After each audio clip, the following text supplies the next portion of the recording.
that day that we had to do it. Really? And I was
Yeah, I'm just waiting for my screen to update. Is it done now?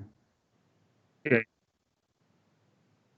Hello, everyone. This is the second lunchtime meetup that we are doing as JS Monthly. So today we are having a really great talk with Pete about the secrets of testable UI architecture. Just before that, I'm gonna share my screen and I'm gonna do some announcements for what we are gonna go, what we are planning to do in the next few months, and some conferences. So 1 second. Where's the share? So, where I don't share my screen. I can't. Okay. So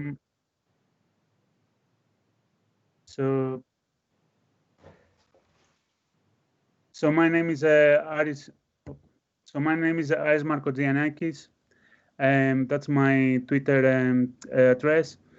For any questions, if you want to talk to at JS Monthly, you can always send an email to us, jsmonthly.london@gmail.com. So today we are going to do a small introduction. I'm actually doing it right now. We are going to have a short talk about our sponsor, Pusher, that let us do this event remotely. We're going to make a few announcements about the conferences, and we are going to then give the talk to Pete, who is going to talk about the secrets of the testable UI architecture. If you want to get in touch with us or follow us on Twitter, so JS Monthly London, you can use the hashtag JS Monthly online during this talk and help us to promote and connect more with the community. We are having a meetup coming up on the 30th of June. We have 3 speakers. To Maya Savin, she was speaking also in CTJS last year. Jonathan Fielding, who was speaking in 2018, and Wojciech Krysiak. Probably you might remember him. He was speaking at JS Monthly, I think last year or the year before. I'm going to talk a bit about Pusher. Pusher is a company that has been helping us recording all the talks. I've just posted the URL with our channel where we have all the talks from the previous meetups. Pusher offers capabilities for collaboration, status updates, community engagement, customer service through the 3 main products: channels, ChatKit, and Beams. You can find more about them on pusher.com and the tutorials. So just a few announcements for the conferences. We have, as you know, decided due to the lockdown to postpone the conference on the 4th of September. There will be more information coming up soon. Some new announcements to come will be that the event is going to be moving to a remote event. We're going to extend it and have it for 12 hours. It's going to go through all the continents and it's going to have speakers across the whole world right now. Some announcements will come up soon, and stay in touch. Another announcement is about the JS Nation. It's going to be happening between the 18th and 19th of June, and there is a great lineup of speakers. It's during 2 days, and they're it's quite well known, and it's going to be attended by over 25,000 speakers. So here's the time that you have been all waiting for, me as well. I know Pete for a long time now. He was speaking in CTJS 2018 when we started the conference. He's going to be talking about the secrets of the testable architecture. I'm going to give you a bit now, and he's going to present his talk.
Yeah. Okay, you can hear me fine, yeah? Good. Okay, I shall begin. Testable UI architecture. So normally I like to start my talks with a little bit about why we're having this conversation today. This is the part where you can fully commit to the talk and you can make a decision if anything in this talk resonates with you. So this course is for UI engineers or engineers in general that feel that testing takes too long, or that it's too hard, or that they feel that they never know how to architect code to essentially make it testable. So it's really for people that, you know, you might have been doing development for 2 years, you might have been doing it for 20 years. If you are still feeling that you haven't gained a big picture idea of how to test an app, specifically a JavaScript UI app, then this is what this talk will hopefully help you with today. So what we're going to be doing is we're going to try and understand what stops you writing great tests in a JavaScript app. This talk has got 3 parts to it. The first part is called the lean testing philosophy, and what we'll be talking about there is a mental model, if you like, on how to make good decisions with regards to your approaches to testing an app. Then we're going to be looking at the two other topics which fundamentally make up the thinking behind this course, if you like, and that is testing the whole and then something called the framework trap.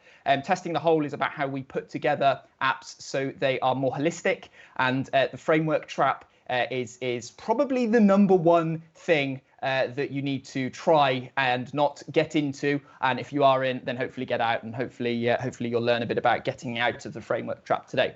At the end of this talk, there is a follow-up option, so I'm going to try and get done well before 1 o'clock, so we can have some questions and whatnot at the end.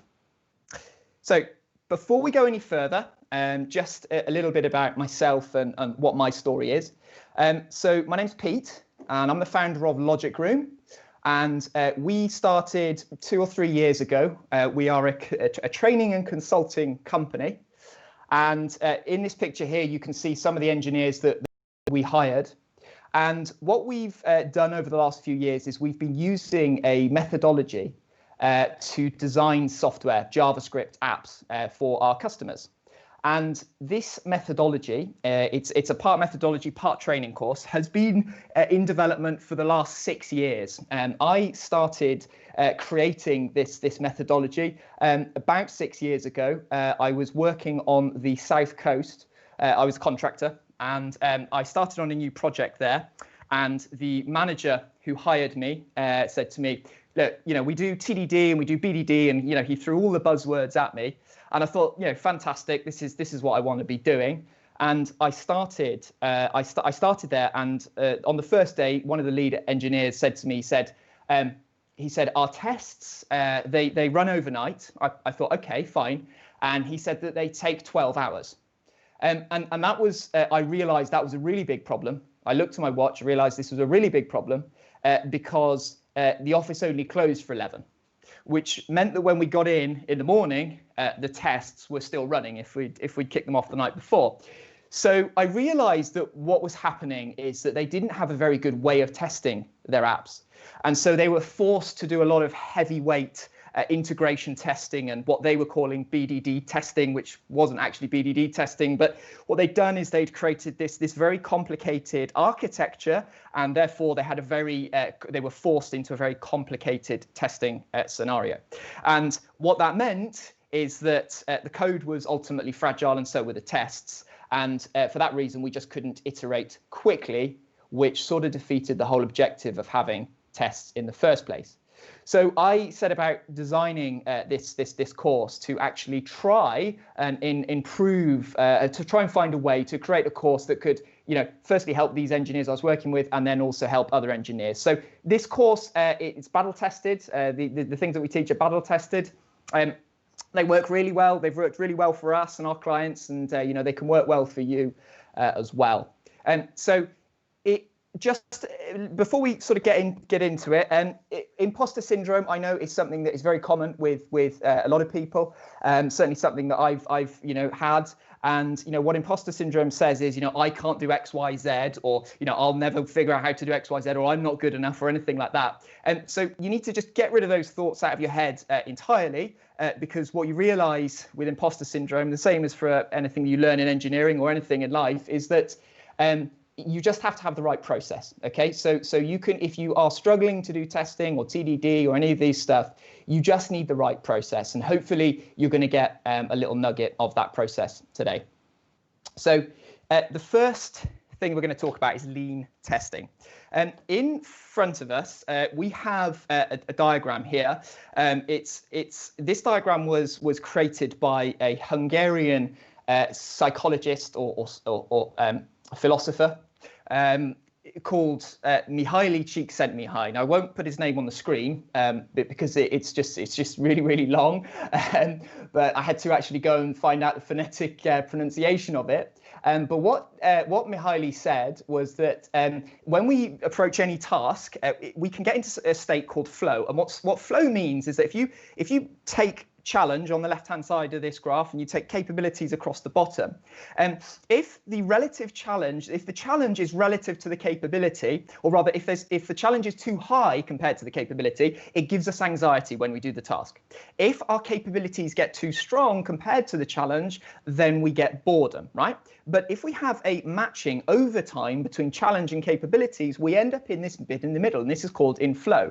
And the state of flow is recognizable because you are happy, you have low anxiety, you're productive, and generally, I would say that this is where a professional should aim to be, especially an engineer, because if they're in that state of flow, that means that they're progressively moving on in their capabilities with regards to constructing code. And over time, they can, the capabilities are matching the challenge. And what this means is this means that as you grow a code base, your code should not become too bloated and too badly architected, and that over time you can still scale that code base, right? So what does this mean for testing? What this means is that if we slowly grow a code base and we have over time the code stays scalable and it stays everything is good in that code base, this is what good testing looks like. And good testing takes us down the flow channel, right? It takes us individually down the flow channel, and it takes, our colleagues, and as a team should be able to continuously test that code base to any size, and keep the challenge of testing it in line with the capabilities of the team, right? And you do that by having a good testable architecture. But you see, bad testing obviously will, the challenge becomes too great quickly, and compared to the capabilities. And I'm sure we've all been down this one, and this is the 6-month point. This is where we start an app, and then 6 months down the line, it just becomes too hard to test, so we give up, right? And so we don't want that. We want to stay in this middle zone, and creating a good UI architecture is how we do it. So you might have seen this before. This is called the testing triangle. And what the testing triangle says is that if we imagine all of the testing within our app, at the bottom we have unit testing. And the unit testing is the simplest type of test that we can have. And what happens with unit testing is that we have lots of them. So that's why it's at the bottom of the triangle, and it's a fat triangle. Then we have integration testing, and the integration testing is the next part, which wires together various different parts, and we go all the way up to end-to-end testing, right? And this testing triangle is a very common way of understanding how many tests roughly. It's a mental model for how many tests we should have in a code base. But if we actually think about it, really what we should do in anything in software development is we should realize there's no such thing as best practice that we might see here, right? It really, everything is just a payoff compared to the difficulty of the thing, right? So we're going to get some payoff, but some things might be too difficult compared to what we're going to get from them. So in other words, we have to create balance in the conceptual models that we bring to building software. And in front of us is another way, a bit like Mihaily's diagram of putting payoff against difficulty. What it says is that at the bottom you have a unit test, and that is the minimal payoff with the least difficulty, because a unit really just tests a little function or a little bit of code. It doesn't really do a lot, right? So you don't get much payoff, and the difficult, but it's really easy. So you can do loads of them. And then right at the end you've got E2E. Now E2E testing and browser testing and all this stuff, it's really difficult. It's really difficult because it's complex, because you have to dig around in HTML, you have to run complicated tools, you have to make sure it's set up on the CI server, etc., right? But the payoff over time will go up and up, and comparatively, compared to the difficulty, you actually see a big drop off, right? You're going to see that the payoff becomes less and less because of that difficulty, right? So really what we want is we want to find the sweet spot. And the sweet spot is our testable UI architecture, right? If we create a testable architecture, we are going to be able to test it more with unit tests that test larger parts of the app. So what we say is that instead of just looking at it as a triangle, what we can do is we can optimize, and instead what we can do is we can focus on creating a good architecture. So when we focus on the testing, what we get is we just get tests, lots and lots of tests, and lots of tools, and lots of people with their own preference and what they do.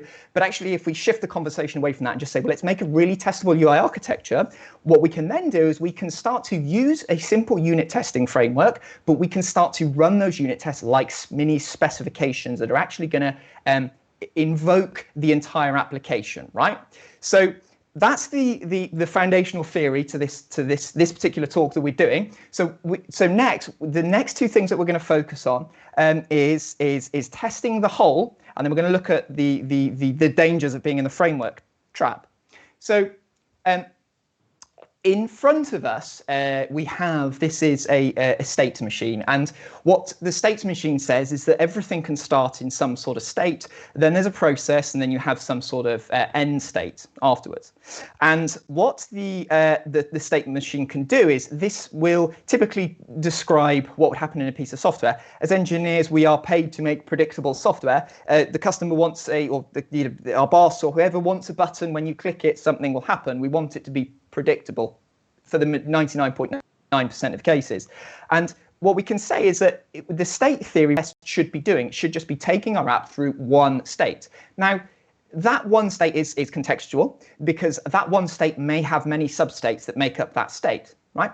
And so we may, in this example, we've taken a car which is idle and then accelerates to 60 miles an hour, and we've said, well, actually within that there's a few different states that are important, such as starting the engine, engaging the clutch, rotating the wheels. Now, normally what happens with taking in mind this state-based approach to testing, which is the right way to do it, normally what happens is that the frameworks that we typically go to, right, React, Angular, Vue, doesn't really matter, they're all pretty much the same, even the second generation ones such as Backbone and whatnot. So all of these frameworks give us tools with which to test our app, and they suggest and maybe even promote, depending on how much you read into the documentation, this concept of mocking and isolationism. What this says, and I've taken these from the respective websites. If we just have a look at this React example just here, what this is saying is that they have this test, and what's happening here is they want to test something in context. So what they do is they mock out the map module or object or whatever. And what happens is that then they can then assert the state of contact, right? So they can start the contact, then they can do something and then load the map, and then they can say, is the contact done something, right? That would be the React world. In the Angular world, we have this concept of testing modules, and they've done something similar, but the difference with Angular comes loaded with extra tools that are actually quite powerful, but what this does, this shifts the conversation to inversion of control. And what this does is this gives you something called a container where you can start to. It's a different way of bringing out mocks and hiding things. Now, these are really, really great tools, but if someone doesn't really focus on a testable UI architecture, they can often become a bad thing long term, put it that way. And here's why. What they will often do is they will force us to break our application down into lots of mini state machines. Okay, so they will say, hey, I want to test the contact. Well, I'll just do that as its own state machine, and it doesn't really matter about its interaction with the map. What I'll do is I'll just mock out the map, and then I'll run the contact in isolation. And with the Angular one, we've got this master service and test service, and I'll mock out the test service, and I'll just run the master service. So what we get is the UI frameworks almost suggest lots of different state machines all running with things isolated. And what can happen is that we can run all of our tests, and although all the tests pass, we've actually made incorrect assumptions between the interaction between the pieces, right? And what happens is that we get something called a false positive. So we run all our tests, but we're actually not actually testing the interaction between the two, right? And this means when this happens, what this means is that we are forced to have to move our tests up that testing triangle into the integration tests or the end-to-end tests, right? And those things are complex. So what we need to do is we need to focus on building our app. If we want to test the whole, we need to focus on shielding our architecture, our testable architecture from the component.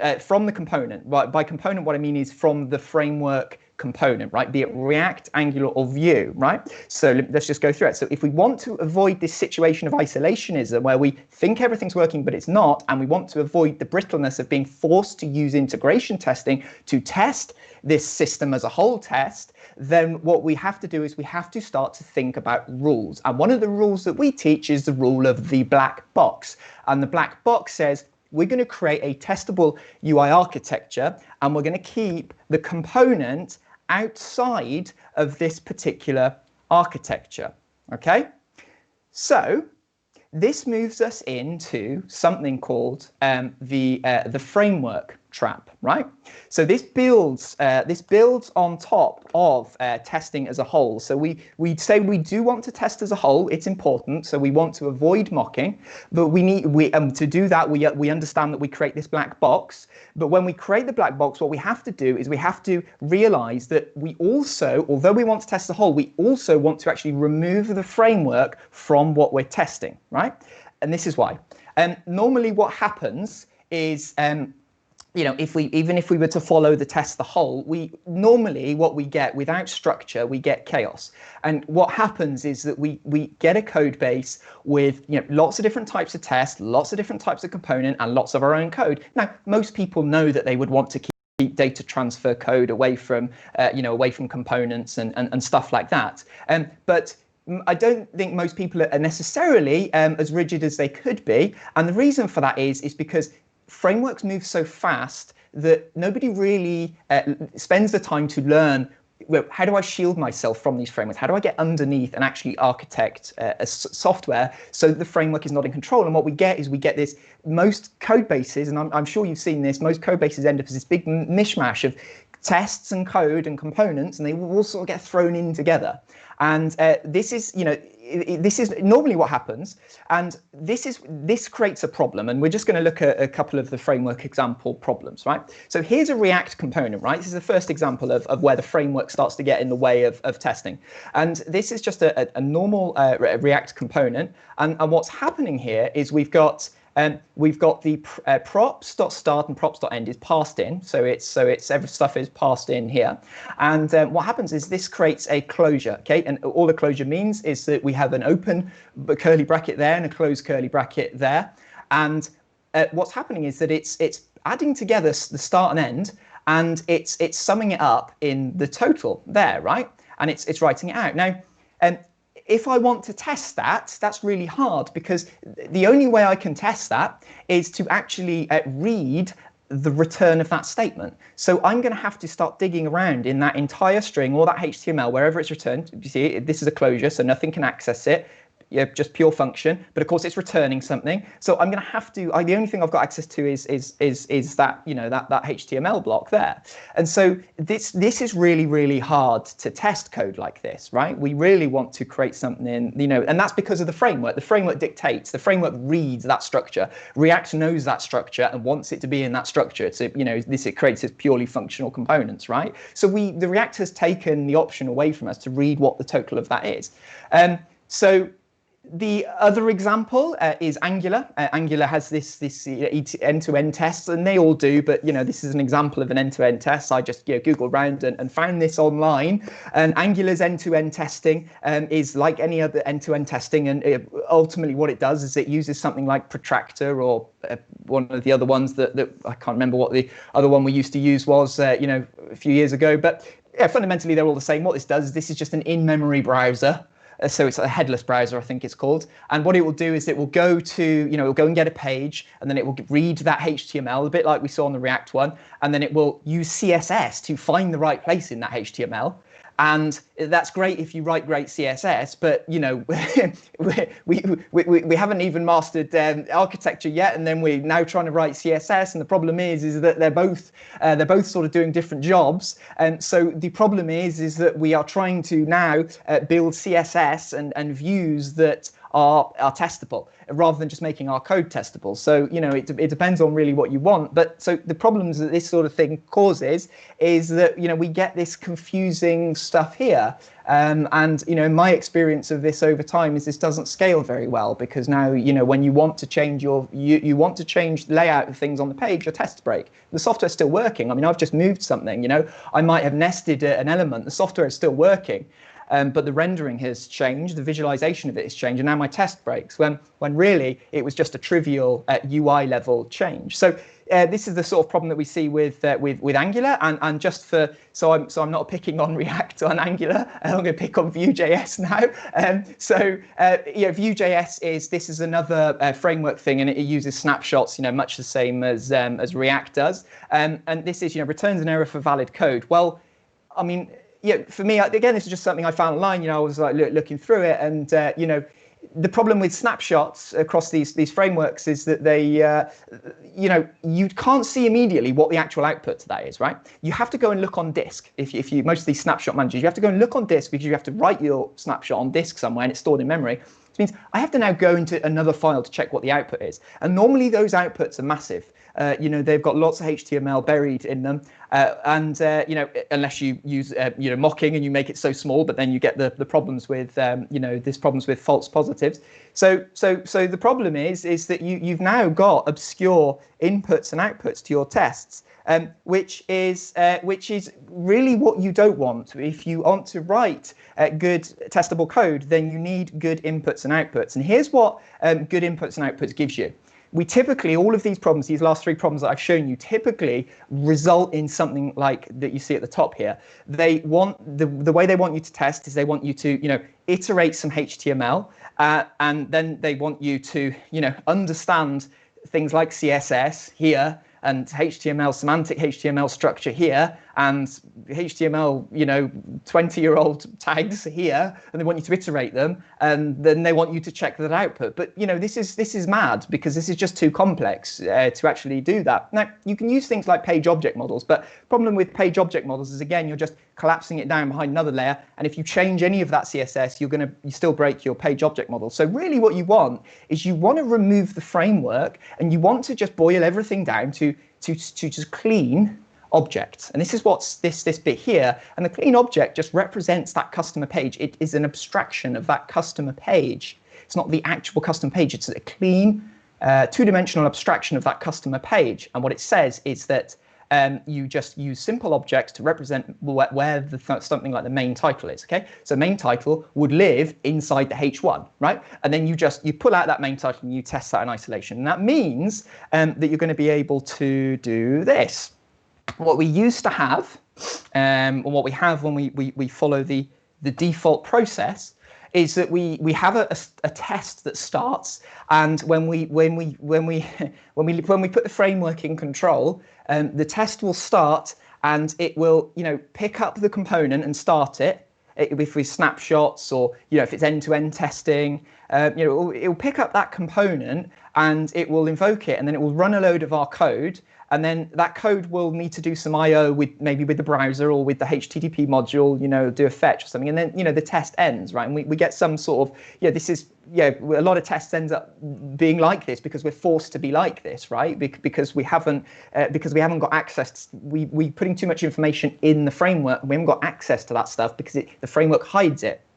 So really what we want is we want to just take the framework out of the equation, and we want to just, we don't need the component, we don't need the I/O sort of stuff. We want to just start the test, run all of our code, and then end the test. And then what we do is we pass the resulting output to the framework, but our tests are nested, okay, are nested just before you pass back to the framework, right? So this is where we find this new way, which is actually an old way, but I think has maybe been, if this isn't news to you, it's maybe lost in translation, because we're so, I think as an industry, so fixated on frameworks that really this way of testing an app, this way of getting this efficiency of finding the sweet spot, we seek the tests around our code, and what we call our code is the true app. So we call it the presentation and the business logic, and we test that in isolation, but we test it as a whole, right? And that's what creating the testable architecture is, right? And then what we do is the output to our code, we just simply pass that off to the HTML framework renderer, which is React, Angular, or Vue, right? And we just keep a very, very clear line down the middle. And what this enables us to do is to develop tests fast, right? And as I said to you at the start of this talk, I'm not. My history isn't really in being a guru or writing books or anything. My history is from a commercial background, and having made this course into something that we use with our clients. So I wanted to just show you how well this works by actually showing you some code. It's been anonymized, but this is from a customer's code base. And in this, what we do is we use something called the fast test architecture, and I'm going to tell you what the fast test architecture is at the end, because we've actually put it into a course. It's a 6-week training course, and the course actually, this particular video that you're watching, or this live stream that you're watching at the moment, is sort of the foundational material. We don't let people do the course until they've seen this video, because they have to understand what they're getting themselves into. It's just complex stuff. So this works really well, right? We have used this with customers, and we have big teams that are using this, and this is the sort of code it produces. And 90% of our code looks like this. Our test code, 90% of our test code looks like this. And I remember when we started, we have one project that we started a few years ago, and the engineers at the time, there was a little bit of resistance, but as they slowly got into this, they suddenly realized what this is all about. And it's about having really clean tests that test specifications. I can pick that test up now and just say, should display a list of users, right? And what's happened here is I've gone off to something we use inversion of control containers and whatnot, but we go off to some abstract service. We pull stuff back, and we are really populating an entire system under test, and we're keeping it as a whole, but we're taking a lean approach to it, and we're testing that our software actually works, but without including the framework. And this is the power of this testable UI architecture. Okay, this is what you get. You get clean tests that are fast to write. And when stuff is clean and are fast to write, it's going to keep you in that flow channel, right? And when you do that, you're going to get you're going to get high test coverage, which a lot of people get anyway, but the test coverage is going to be high value. You can't tell whether it's high value from a tool. You make it tell whether it's high value from tools. You have to go in and look at the architecture. And that's really what I wanted to impart with you today is to get a good architecture, and that your tests you actually are connected to your tests, and you want to maintain them because they truly are good tests. You're not just doing it because you are told to, or you're not just doing it because you think you should. You're doing it because you found a process that puts you in flow and makes you you find it so easy that why wouldn't you do it, right?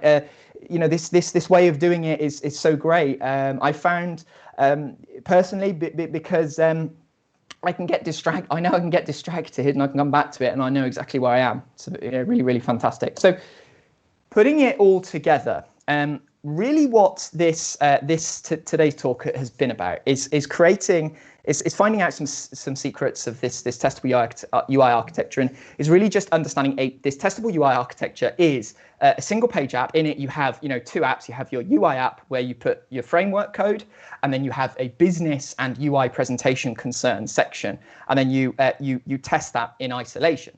So from a bird's eye perspective, what we've learned today is that testing won't get done unless it's simple, because it will take us out of the flow channel. Nothing happens outside the flow channel apart from anxiety or boredom.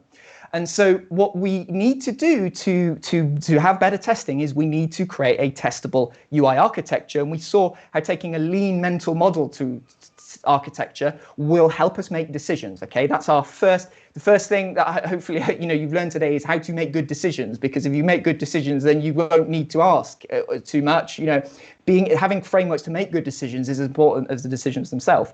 The second thing that we saw is how the testing documentation advocates and sometimes promotes isolationism and mocking, which if you don't know, I say don't know what you're doing. If you don't have the right mental model, the right mental cap on, what's going to happen is that this can cause false positives and a lot of coupling, right? So what we want to do is we want to test the whole.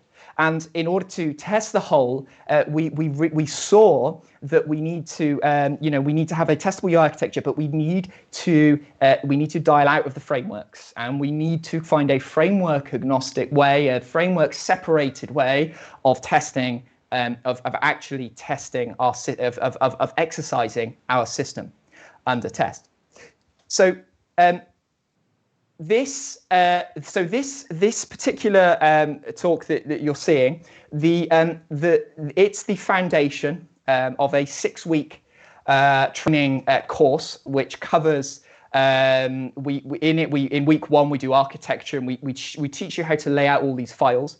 Then we talk about execution, and we teach you the differences between async and await and observables, and specifically when to use them in a UI architecture. And then what we do is we teach you how to make a simple test, just a simple state test, and then we show you complicated tests, which are the car is moving, and we show you how to take that through multiple loading and state changes within the test without using the framework. And then the final week 5 and 6 is we teach you how to create a vertically scalar test suite so that you are getting maximum code reuse, but you're still testing the whole. And then we show you how to horizontally scale it, where we show you without using the framework how you can actually test a UI, and we can have an architecture that mimics what's in that UI, and you can make tests where you can invoke one part of the screen, but then another part opens a repeater or either an asynchronous repeater control, but you're not going to do that with framework code. You're going to do that with abstracted code, okay? And those tests will be robust. 9 times out of 10, you can get that code and drop it into your framework, and it will work first time. So if you would like information about this, I'm going to give all the details to Aris. If you want to redo this course, it's available on our main site. If you want to redo today's talk, it's a little bit different than one we have on the site, but you can do that. It's a 3-day email course. The 6-week testable UI architecture course, it's normally invite only, but if you go to that link there, you'll get an invite, and it has some information about the course, including the pricing. And today we have a 47% discount coupon that is active until close of play Friday, just for you guys. This hasn't gone anywhere else. So if you would be interested in taking that course, you just need to visit the link there. put your details in. It will send you the course info, including the full schedule and when it happens, etc., and the syllabus in the pricing. And then you just get this this coupon will give you a 47% discount on that, available till Friday. So I hope you've enjoyed it. I hope I haven't run over. Got 10 minutes left. Any questions?